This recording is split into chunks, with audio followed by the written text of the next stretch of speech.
Welcome back to the Explainer Focused Learners. Today, we're taking a seriously fascinating journey to demystify the hidden biological and psychological mechanics of workplace and social influence. We're going to pull back the curtain and look directly at the invisible architecture of power dynamics. So here's a thought. Are we all unconsciously playing power games? I mean, it's a bit of a provocative question, right? But the research tells us that literally every single interaction has this undercurrent of status negotiation happening right beneath the surface.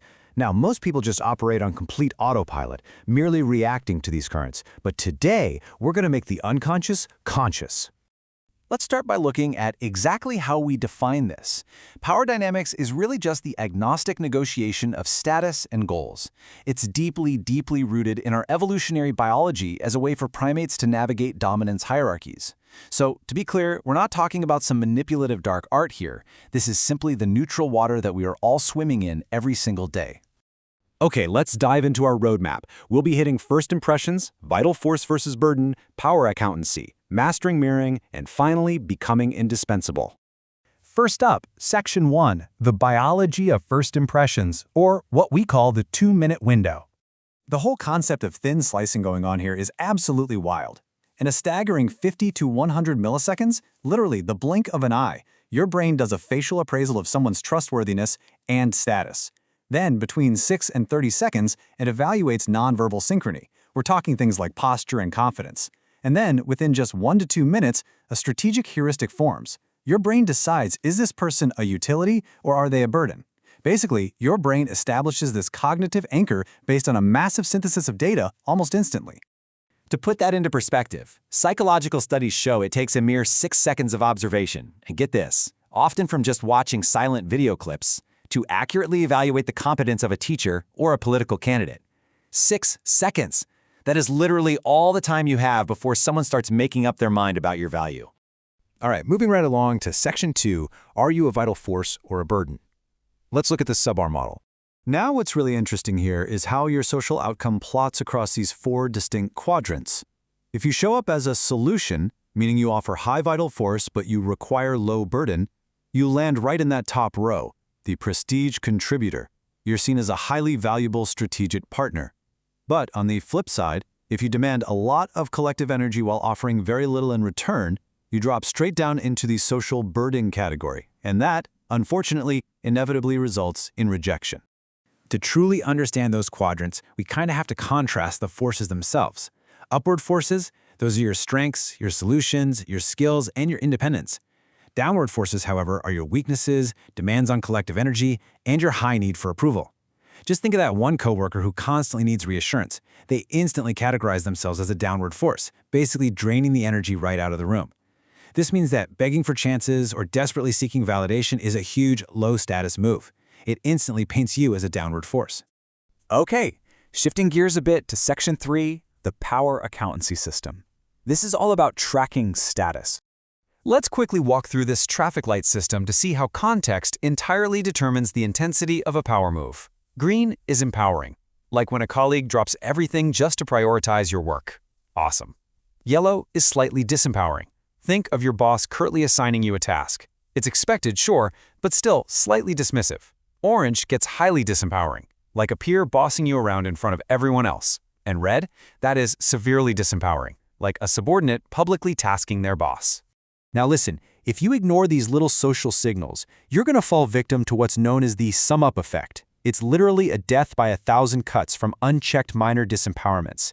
These power trends gather momentum, and eventually, these patterns cement into a crystallized reality. I really want to warn you here.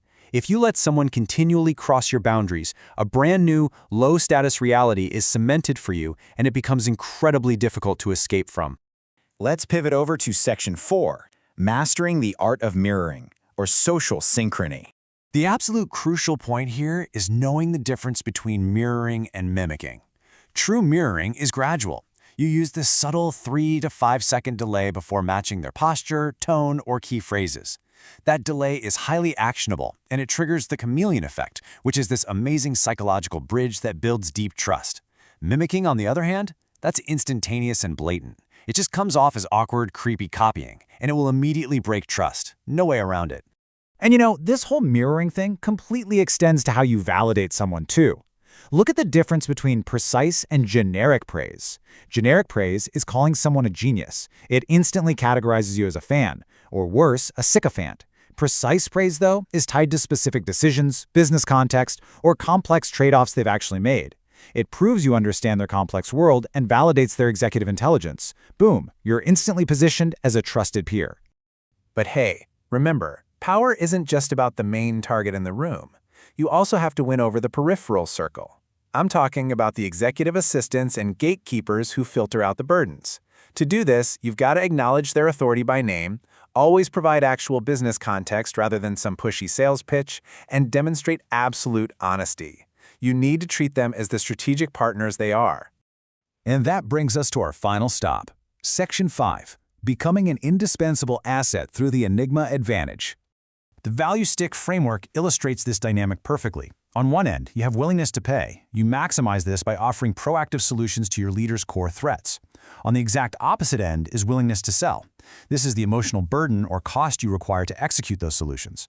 High-prestige professionals relentlessly maximize the gap between the massive value they provide and the tiny emotional burden they cost. Let's look at some historical and modern archetypes to see this in action. Take Andrew Carnegie. Started as a bobbin boy, right? But he mastered the telegraph and double-entry accounting in his spare time to become an absolute organizing power.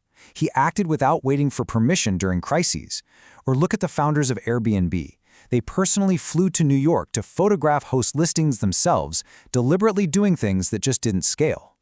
Both of these examples perfectly demonstrate how quiet certainty and assuming responsibility without permission creates immense, indispensable value.